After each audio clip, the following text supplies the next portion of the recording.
नमस्कार, स्वागत है आपका। मैं हूं आपके साथ हिमांशु दीक्षित और अब बात छत्तीसगढ़ की करेंगे, जहां किसानों पर सियासत जारी है, लड़ाई जारी है। अब पोल खोल तक ये लड़ाई पहुंच गई है। बीजेपी जहां किसानों से किए वादों को लेकर कांग्रेस की पोल खोल रही है, तो वहीं कांग्रेस पिछली रमन सरकार और मौजूदा केंद्र सरकार के किसानों के लिए गए फैसलों को लेकर उसकी खिंचाई कर रही है। और इन सबके बीच सच्चाई ये है, चाहे दिल्ली में धरने पर बैठा किसान हो या छत्तीसगढ़ में धान बेचने के लिए अपनी बारी का इंतजार कर रहा किसान हो, सभी के माथे पर परेशानी है, शिकन है। और आज चर्चा इसी मसले पर करेंगे कि किसान में सियासी भेदभाव किया जा रहा है क्या? किसानों के नाम पर सियासी रोटियां सेकी जा रही हैं क्या? धान खरीदी पर किए गए वादे छत्तीसगढ़ कांग्रेस को क्या भारी पड़ चुके हैं? और केंद्रीय कृषि कानून बीजेपी के लिए मुश्किल का सबब बन रहा है। कई मेहमान हमारे साथ मौजूद रहेंगे, लेकिन अभी मौजूदा स्थिति क्या है, क्या सियासत हो रही है और क्यों हम कह रहे हैं कि राजनीतिक रोटियां सेकी जा रही हैं किसानों पर, देखिए रिपोर्ट।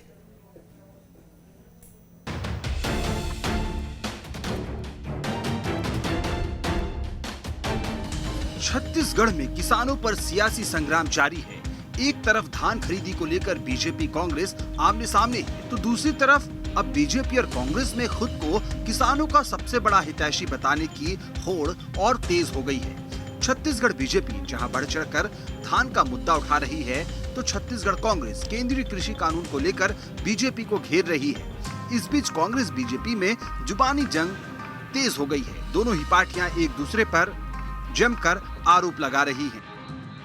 रमन सिंह जी, आपकी सरकार बैठी हुई है और बेशर्मी का हद। आप कह रहे हैं 25 रुपये, 25 रुपये तो हम पहले साल दिए थे। हमारे पास तो 10 चिट्ठियाँ हैं जिसमें लिखा है इसी की सरकार ने, रमन सिंह की सरकार ने, कि आप बोनस दे रहे हैं, इस कारण से आपको चावल नहीं खरीदेंगे। 1000 हेक्टेयर 2 लाख एकड़ लगभग रकबा में कटौती की है। यदि ये किसानों के धान खरीदते तो 700 करोड़ रुपया से ज़्यादा किसानों को भुगतान हो जाए, जो सीधा सीधा किसानों के साथ में दगा है, किसानों के साथ भी ये नुकसान है। उधर छत्तीसगढ़ में बीजेपी धान खरीदी को लेकर आंदोलन की बात कर रही है, तो कांग्रेस बीजेपी को रमन सिंह के कार्यकाल की याद दिला रही है। हम लोगों ने तय किया है कि 13 तारीख को विधानसभा मुख्यालय में एक बड़ा प्रदर्शन करेंगे और उसके बाद में 22 तारीख को एक जंगी प्रदर्शन जिला मुख्यालय में होगा कि किसानों के धान खरीदी ये सरकार करे, वादा खिलाफी ना करे। उसमें किस मुंह से आंदोलन करेंगे? इनके कार्यकाल में 18,000 करोड़ का सिंचाई में खर्चा करने के बाद 25,000 हेक्टेयर में सिंचाई रकबा बढ़ाए। ये किस मुंह से किसान की बात करते हैं? किसानों के लिए किया क्या है इन लोगों ने जो आज आंदोलन की बात करेंगे? छत्तीसगढ़ बीजेपी भूपेश सरकार पर जानबूझकर कम धान खरीदने का आरोप लगा रही है, तो कांग्रेस बीजेपी को दोहरा चरित्र वाला बता रही है कि 4,50,000 गठान की आवश्यकता है इस सरकार को धान खरीदी के लिए। 1,45,000 कुल इन्होंने ऑर्डर दिया, तो ये जानबूझ करके धान कम खरीदना पड़े, इसके लिए इन्होंने ऑर्डर ही कम दिया है। मतलब इसका मतलब ये है कि आपकी नियत सही नहीं है। ये एक वहाँ अड़ंगा डालेंगे, इधर रमन सिंह का दोहरा जो चेहरा है, भारतीय जनता पार्टी के जो दोहरा चेहरा है, वो जनता के सामने आ चुकी है। चाहे छत्तीसगढ़ में धान बेचने वाला किसान हो या फिर दिल्ली में धरने पर बैठा किसान, हर जगह दिक्कत में किसान ही है। लेकिन सियासी दल किसानों की समस्याओं को भी सियासी नफा नुकसान के चश्मे से देख रही है। शायद इसलिए खुद को किसानों का सबसे बड़ा हितैषी बताने में जुटी कांग्रेस बीजेपी अब एक दूसरे की पोल खोल रही है। छत्तीसगढ़ में किसानों का सबसे बड़ा हितैषी कौन है, दोनों ही राजनीतिक पार्टियां लगातार ये बताने का प्रयास कर रही है। भारतीय जनता पार्टी 13 और 22 को बड़े आंदोलन की तैयारी कर रही है, तो यहाँ NSUI भी आंदोलन की रूपरेखा बना रही है। मतलब साफ है, कहीं ना कहीं धान खरीदी में जो अव्यवस्थाएं हो रही हैं, भारतीय जनता पार्टी उसको सामने लाना चाहती है और केंद्र से जो नुकसान राज्य को हो रहा है उसके बारे में कांग्रेस बताना चाहती है। न्यूज स्टेट के लिए वीडियो जर्नलिस्ट रकपानी के साथ रायपुर से आदित्य नामदेव। इधर से एक आरोप, उधर से 2 आरोप। इधर से एक वार होता है तो उधर से 10 पलटवार हो जाते हैं, और यही अभी देखने को मिल रहा है छत्तीसगढ़ में। इससे ज्यादा आपको और कुछ देखने को नहीं मिलेगा। लेकिन इन सबके केंद्र बिंदु कौन है? किसान है, जो देख रहे हैं और जो समझने की कोशिश कर रहे हैं कि आखिर हमारी जो स्थिति ऐसी बनी हुई है उसका जिम्मेदार कौन है, किसको कसूरवार ठहराए जब सब हमारे तय है। खैर, कुछ मेहमान मौजूद है, तारुफ कराते हैं। डॉक्टर सत्य प्रकाश शर्मा जी वरिष्ठ पत्रकार हैं, इस चर्चा में हमारे साथ मौजूद हैं। संजय श्रीवास्तव जी प्रवक्ता हैं भारतीय जनता पार्टी से, मौजूद है हमारे साथ। अभय नारायण राय साहब हमारे साथ प्रवक्ता कांग्रेस के मौजूद हैं। सभी का बहुत बहुत स्वागत है। राय साहब, ये क्या रहा है छत्तीसगढ़ में, मतलब समझ नहीं आ रहा है कुछ। छत्तीसगढ़ की जनता, अब उनसे कभी बात होती है, सोशल मीडिया प्लेटफॉर्म्स पर बात हो जाती है तो बोलते हैं कि हम भरोसा किस पे करें, कुछ समझ में नहीं आ रहा। बीजेपी बोल रहे हैं कि हम हक दिलाएंगे, कांग्रेस बोल रहे हैं हम हक दिलाएंगे, लेकिन हक की बात होती नहीं है उनके।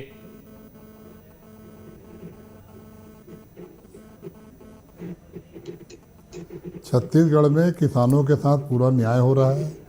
सरकार ने जो वादा किया था उस वादे पे सरकार कायम है, लेकिन किसान विरोधी बिल आने के बाद जिस तरह किसानों ने आंदोलन किया तो भारतीय जनता पार्टी केंद्रीय सरकार की नींद उड़ी हुई है और छत्तीसगढ़ के किसान में जो खुशहाली का वातावरण है वो उनसे बर्दाश्त नहीं हो रहा है। यहाँ 9 सांसद हैं, राष्ट्रीय उपाध्यक्ष हैं, उनकी राष्ट्रीय प्रभारी छत्तीसगढ़ में घूम रही हैं, लेकिन किसी का ध्यान नहीं है कि जो केंद्र सरकार चावल नहीं ले रही है, FCI के थ्रू रुकवा रही है, और सबसे बड़ी बेशर्मी की बात करेंगे। कि केंद्र सरकार का ये कहना फिर एक साथ हम बहुत सारी बातें बोल जाना, याद धान खरीदेंगे तभी हम चावल लेंगे। अच्छा, आज हम कोशिश करेंगे तभी हम चावल लेंगे। हाँ राय साहब, आज हम कोशिश अगर हम किसान को 2500 रुपये दे रहे थे तो इनको प्रॉब्लम क्या था? सुनिए तो राय साहब, आप इतने अच्छे प्रवक्ता हैं तो आज पॉइंट टू पॉइंट बात करेंगे तो बहुत सारी चीजें स्पष्ट हो जाएंगी और हमें अच्छा भी लगेगा, जनता को भी अच्छा लगेगा। तो पहला, आज जो प्रेस कॉन्फ्रेंस की धर्मलाल कौशिक जी ने एक बात कही, आपने बोला कि बीजेपी नहीं चाहती है कि खुशहाली हो, किसानों का अच्छा नहीं देख रही है। धर्मलाल कौशिक जी आज कहते हुए ये नजर आए कि 1,45,000 गठान बारदाने का आदेश राज्य सरकार ने दिया था। जुलाई और सितंबर में यह आदेश दिया गया था। राज्य सरकार ने 4,50,000 बारदाने गठान की जरूरत बताई थी। फिर कम बारदाने का आदेश क्यों दिया? क्योंकि आप खुद कम धान खरीदना चाहते थे। ये बात धर्मलाल कौशिक जी ने कही, इसका जवाब दीजिए पहले।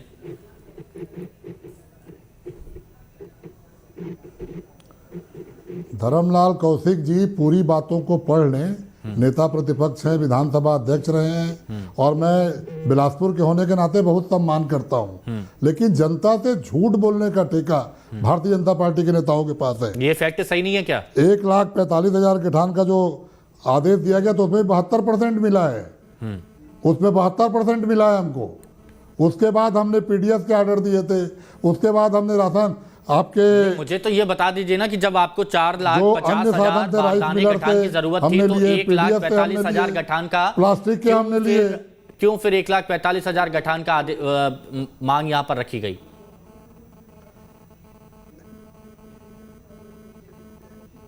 एक 1,45,000 जूट के बारदाने हैं, उसके अलावा PDS के बारदाने हैं, उसके अलावा प्लास्टिक के बारदाने हैं, उसके अलावा राइस मिलर से लेने वाले बारदाने हैं। 1,45 का फिगर, चूंकि जूट इंडस्ट्री ने कहा था कि लॉकडाउन में उत्पादन नहीं हुआ है, हम इतना नहीं दे पाएंगे, वो जूट के बारदाने का ऑर्डर है। सुबह से पूरे टीवी चैनलों में झूठ बोला जा रहा है। अच्छा, और बारदाने को लेकर कहीं खरीदी बंद हुई क्या? बारदाने को लेकर किसान को परेशानी हो रही क्या? श्रीवास्तव जी, एक समिति का नाम बता दें, नेता प्रतिपक्ष जी, इस समिति ने खरीदी बारदाने का इसका असर बहुत गलत पड़ रहा है। छत्तीसगढ़ की जनता सोच रही है कि सच में ऐसी स्थिति है। बताइए, सामने कुछ और बोल रहे हैं। देखिए बिल्कुल ठीक कहा कि छत्तीसगढ़ में किसान परेशान है। मैं क्रम से एक एक करके बताने का प्रयास करूंगा। देखिए, आपने बिल्कुल ठीक कहा, जो सवाल आपने किया अभय नारायण जी से, कि लगभग 4.5 लाख जो गठान की आवश्यकता होती है, लेकिन जो भी परिस्थितियां रही, इस सरकार में 1,45,000 गठान की मांग करी। और इनको जानकारी नहीं, मैं बता देता हूं, 9 अक्टूबर 2019 को चिट्ठी लिखी जाती है और इसकी स्वीकृति मिलती है। चिट्ठी नहीं, स्वीकृति, 1,43,000 की स्वीकृति मिलती है और उसका लगभग 80-90% इनको बारदाने मिल गया। दरअसल सरकार ने ये कहा कि 1,43,000 आप दे दीजिए। PDS से इनको उम्मीद थी कि 1 लाख, ये इन्होंने कहा, जारी किया है कि हमको PDS से 1 लाख मिल जाएगा बारदाना, और मिलर से हमको करीब 1.5 लाख बारदाना गठान मिलेगा। और प्लास्टिक बैग ये 70,000 गठान खरीदने की बात करके इन्होंने कहा था कि हमको लगभग 4,63,000, अर्थात जो 4.5 लाख गठान की जो आवश्यकता है उसकी पूर्ति हो जाएगी। अब ये पीडीएस से कलेक्ट नहीं कर पा रहे हैं, ये अच्छा। मिलर्स से नहीं ले पा रहे हैं, ये प्लास्टिक बैग खरीद नहीं पा रहे हैं। अभी मुझे जानकारी मिली, देखिए आरोप प्रत्यारोप नहीं, बहुत फैक्ट जानकारी, कि जो परिवहन के माध्यम से जो बैग्स आए हैं, हाँ। ये परिवहन राज्य शासन उसका भुगतान करता है, राज्य शासन ने उसको दिया ही नहीं है। इस कारण से कुछ बारदानों को वो ट्रांसपोर्टर ने रोक दिया। अच्छा। अर्थात राज्य शासन इतनी अक्षम है कि वो ट्रांसपोर्टर का पैसा नहीं दे पा रही, ट्रांसपोर्टर उस माल को रोक देता है। ये वस्तुस्थिति है। और जो अभी अभय नारायण जी कह रहे थे, अभय नारायण जी, मैं दिखा दूं आपको, मेरे मोबाइल पे है कि आपका नोटिस लगा सरकार का कि धान खरीदी बारदाने और परिवहन के कारण हम इसको बंद कर रहे हैं। उमरवाही में बता देता हूँ, नांदगांव जिले के उमरवाही केंद्र में, वहां पर आप उसकी, मेरे पास फुटेज भी है, मैं बता देता हूँ। तो देखिए जो फैक्ट है, किसानों के लिए आपने जो बड़बोलापन किया, आवाज इको हो रही है, आवाज इको हो रही है। भाई हमारी टेक्निकल टीम जल्दी आपकी समस्या को दूर करेगी, हमने बोल दिया है, आपकी बात उन तक पहुंच गई। भैया इनका राय साहब को इको हो रही है, तो वो जरा जल्दी सही कर दें। हाँ श्रीवास्तव जी बोलिए। जी, तो मुझे ऐसा लगता है, देखिए ऐसा है कि पूर्णतः लगभग ठीक है। आपने मिलर्स की बात करी, आपने उठाने की बात करी, चावल बिल्कुल निश्चित रूप से उठेगा। 24 लाख क्विंटल, माननीय भूपेश बघेल जी ने धन्यवाद दिया, आपको यहाँ पर 24 उठाया अनुमति मिल गई है, 24 लाख पीडीएस में लगेगा। लगभग 38 लाख मीट्रिक टन चावल की व्यवस्था हो गई है। केवल 60 लाख जो बढ़ा था, पिछली बार 40 लाख मीट्रिक टन की बात थी, उससे 8 लाख मीट्रिक टन चावल की ज्यादा व्यवस्था केंद्र ने आपके लिए कर दिया है। अब बचा 12 लाख। लेकिन अब ऐसा है अभय नारायण जी और मकसूद जी, देखिए क्या होता ये है हिमांशु, कि एंकर चेंज हो गया सर। हिमांशु जी, सॉरी हिमांशु जी, कोई नहीं है, एक ही बात। होता ऐसा है सरकार और राज्य सरकार के बीच में जो भी इस तरह की जो आपस में एग्रीमेंट्स होते हैं, वो नियमों के तहत चलते हैं। अच्छा। आप अभी पिछली बार का 28 लाख मीट्रिक टन चावल जमा नहीं कर पाए थे, सितंबर में आपने बोला नहीं किया, आपने फिर दिसंबर तक की तारीख मांगी। अच्छा, ये सवाल मैंने, हाँ ये सवाल उठा था मैं। श्रीवास्तव जी देखिए बहुत सारे पॉइंट हो जाएंगे ना, तो फिर जवाब देने में भी उन्हें आसानी नहीं होगी, तो एक जवाब और ले लेता हूँ यहाँ पर मैं, जो राय साहब हमारे साथ में, उसके बाद मैं डॉक्टर सत्यप्रकाश शर्मा जी आपके पास आऊँगा। थोड़ी देर हो रही है, उसके लिए पहले से क्षमा मांगता हूँ। ये बात राय साहब पहले भी उठी है और आज एक बार फिर उठ रही है कि आप लोग बोल रहे हैं कि केंद्र सरकार धान खरीद नहीं रही, लेकिन पिछली बार का 28 लाख मीट्रिक टन चावल सरकार जमा नहीं कर पाई। ये भी मुद्दा उठाया गया, तो राय साहब इसका और जवाब दे दीजिए जरा।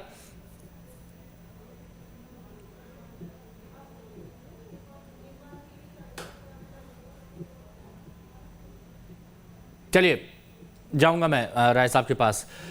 डॉक्टर सत्यप्रकाश शर्मा जी है। डॉक्टर सत्यप्रकाश शर्मा जी बताइए, यहाँ किसकी गलती हो रही है, कौन परेशान है यहाँ पर? क्योंकि बातें आपने सुनी ली होंगी, कांग्रेस की भी, बीजेपी की भी, लेकिन किसान किसकी बातों पर भरोसा करे, कहाँ से कमी हो रही है?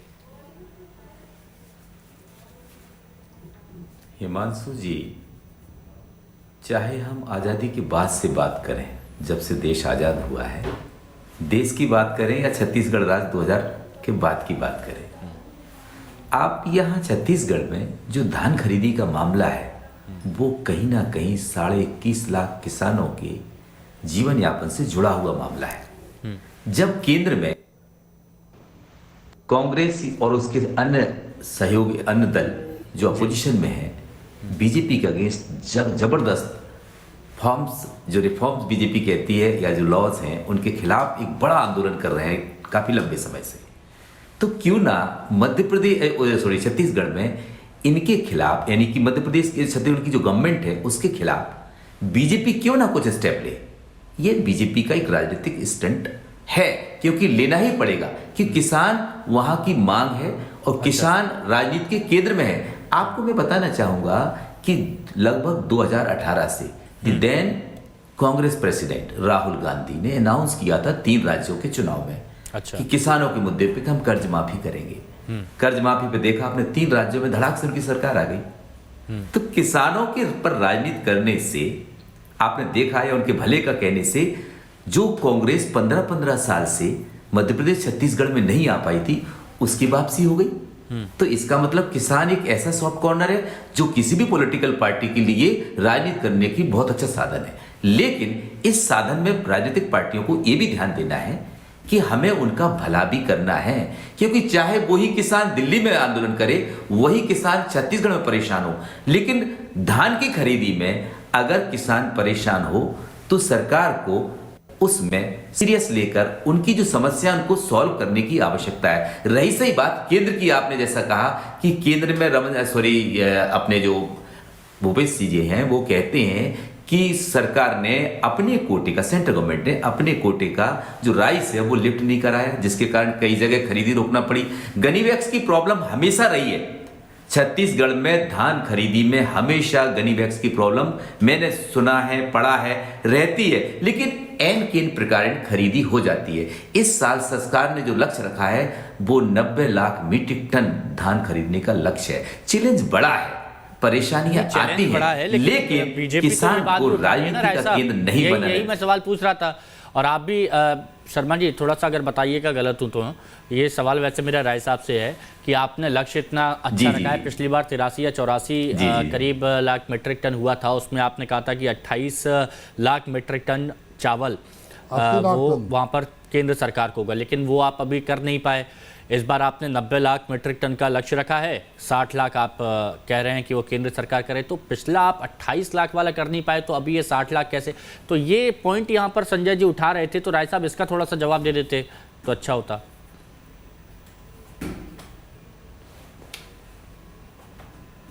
देखिए, संजय भाई की जानकारी में होना चाहिए कि छत्तीसगढ़ में भूपेश बघेल सरकार आने के बाद धान का उत्पादन भी बढ़ा है और धान की खेती करने वाले भी बढ़े हैं। 80 लाख टन हमने 19-20 में खरीदा और अभी हमारा लक्ष्य 90 लाख टन है। हाँ, और पिछला चावल ये तो अच्छी बात है, अड़ंगे के कारण पड़ा, तो बहुत अच्छी बात है, लेकिन मैं ये बोल रहा हूँ तब आप 28 लाख मीट्रिक टन है ना, वो आप जमा नहीं करा पाए। तब आप 28 लाख मीट्रिक टन जो चावल है वो जमा नहीं करा पाए, तो इस बार 60 लाख कैसे? अभी 24 से कम वो तो कराइए, मैं तो ये पूछ रहा हूँ। नहीं, ये लेंगे नहीं तो हम कहाँ जमा कराएंगे? नहीं, अभी पुराना वाला 24 भी जमा होगा, 40 टन ये लेंगे, 40 लाख टन वो भी जमा होगा, और 60 लाख टन का भी हम हिसाब देंगे। और पुराना ये लिए नहीं तो हम कहाँ जमा कराएं? किसके पास जमा कराएं? सड़क पे थोड़ी जमा कराएंगे। संजय जी, केंद्र सरकार ने लेने से इनकार किया, संजय जी ये क्या बात है? उठाने से इनकार किया। संजय जी देखिए, ये बात तो स्पष्ट करिए, ये तो संघीय व्यवस्था है कि राज्य के चावल को केंद्र सरकार को उठाना है। कई बार क्या होता है कि संदेह में, कंफ्यूजन में बहुत बात आगे तक पहुंच जाती है, तो ये स्पष्ट करिए कि आप चावल ले नहीं रहे, फिर बोल रहे हैं कि हाँ बताइए। हिमांशु जी, शायद अभय नारायण जी वरिष्ठ है, मुझे बहुत टिप्पणी नहीं करना, लेकिन उनकी जानकारी में नहीं है। बात सबसे पहले ये कि 60 लाख छोड़िए, पिछली बार तो 40 लाख मीट्रिक टन चावल की बात हुई, जिसकी लिफ्टिंग की बात है, उसमें जो आपने चावल जमा नहीं किया भाई, वो तो पत्र है, आप समय मांग रहे हो, आपको शायद जानकारी में नहीं होगी, हो जाता है, मैं आपके ऊपर कोई आपकी कमी नहीं निकाल रहा हूँ भेजी, लेकिन आपको जानकारी नहीं है। आपका चिट्ठी आया, सितंबर तक कर देंगे, फिर दिसंबर तक समय मांगा, कुछ चावल आपने जमा किया, फिर आपकी आई है शासन की 31 जनवरी, अर्थात आप पिछले चावल, हिसाब तो लगेगा, आप इस पर राजनीति कर रहे हैं और पिछला चावल जमा नहीं कर रहे हैं, तो ये तो गलत है। इसलिए मुझे ऐसा लगता है कि शायद जानकारी के अभाव में आप इस तरह की बात कर रहे हैं। और 60 lakh metric ton, 24 lakh metric की भूपेश जी ने धन्यवाद दिया, 24 लाख यहाँ पीडीएस में जमा होगा, 48 लाख हो गया, मैं फिर से रिपीट कर रहा हूँ, 12 लाख की भी अनुमति मिल जाएगी। लेकिन केंद्र और राज्य के बीच में ये कोई ये नहीं है कि किसी मिलर्स के यहाँ पड़ जाए, इसके यहाँ रखा जाए, ये एक निर्णय होता है, एक एग्रीमेंट होता है, उस एग्रीमेंट का पालन करना होता है। जिस तरीके से हम यहाँ पर राज्य सरकार कई लोगों को पनिशमेंट करती है कि नहीं, ठेकेदारों को काम नहीं हो रहा है, एग्रीमेंट है, उस एग्रीमेंट के तहत आपको फुलफिल करना है, लेकिन आप नहीं करते, पनिशमेंट होता है। तो उस एग्रीमेंट को आप फुलफिल नहीं करेंगे तो अगला ऑर्डर कैसे मिलेगा? ये संजय जी शायद आप समझ गए हों, राय साहब शायद आप समझ गए हो। राय साहब आप समझ रहे हैं, पुराने वाले चावल की ही बात कर रहे हैं जो आप जमा नहीं कर पाए, जिसके लिए आप वक्त मांग रहे हैं, तो उसको लेकर सवाल पूछा गया था। इस पर अब आप कुछ कहना चाहेंगे? आप मुझे हिमांशु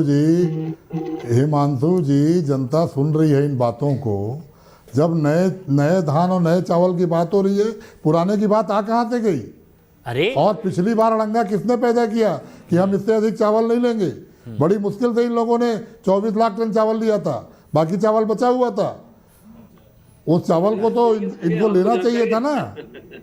मैं यही तो बोल रहा हूँ कि केंद्र सरकार के अड़ंगे कारणों चावल पड़ा हुआ है, और आज 24 लाख टन नए लेने की बात कर रहे हैं आप। अरे आपको पुराना भी लेना है और नया भी लेना है। अरे पुराने खाते क्लियर करेंगे तब तो नया कुछ होगा ना। तो ये पॉइंट उठा रही थी बीजेपी, इसीलिए मैंने आपसे पूछा था।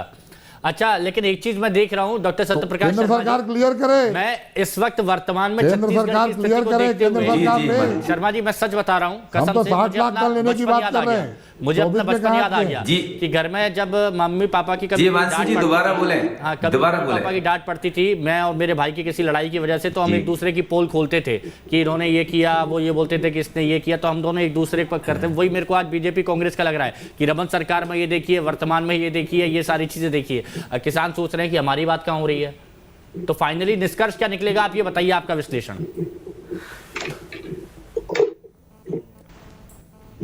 हिमांशु जी, देश में 3 प्रकार के किसान हैं, मार्जिनल, लघु और बृहद। आपको पता होगा कि 65 to 70% मार्जिनल।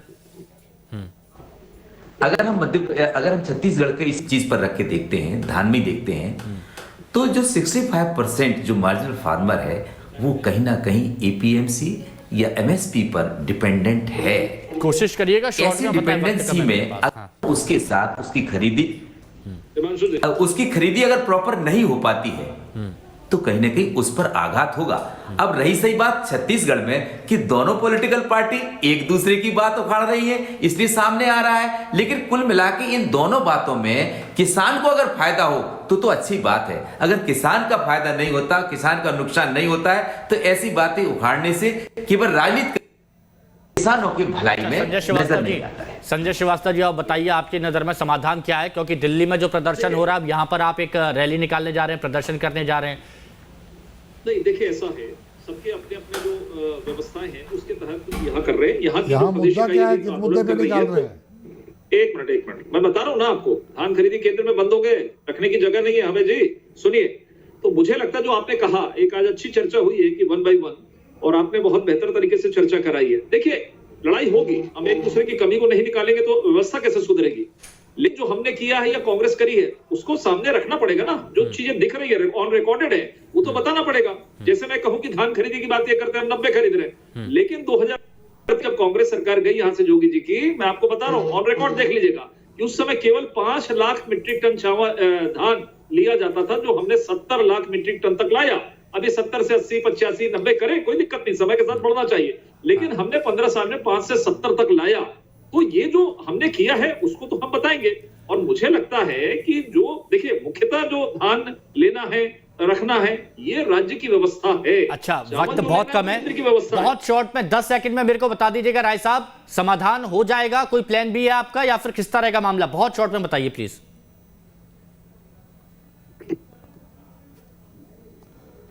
छत्तीसगढ़ सरकार सक्षम है, किसानों के साथ है और किसानों की पूरी मांग की पूर्ति होगी। 60 लाख टन चावल हम बनाएंगे, केंद्र सरकार को जितना लेना होगा लेगी, बाकी राज्य सरकार उसका उपयोग करेगी। चलिए, यानी प्लान भी आपके दिमाग में चल रहा है, बहुत अच्छी बात है ये। और बहुत अच्छा लगा एक एक करके आप लोगों ने बात रखी। छत्तीसगढ़ की जनता भी समझ गई होगी, जैसे छत्तीसगढ़ सरकार आप बोल रहे हैं पूरी सक्षम है, ऐसे ही हम तो चाहते हैं कि यहाँ पर किसानों को भी उतना सक्षम बना दे तो किसान भी थोड़ा सा खुश हो जाएं। बहुत शुक्रिया आप सभी का हमारे साथ जुड़ने के लिए, श्रीवास्तव जी, राय साहब और डॉक्टर शर्मा जी। रुकेंगे एक छोटे से ब्रेक के लिए।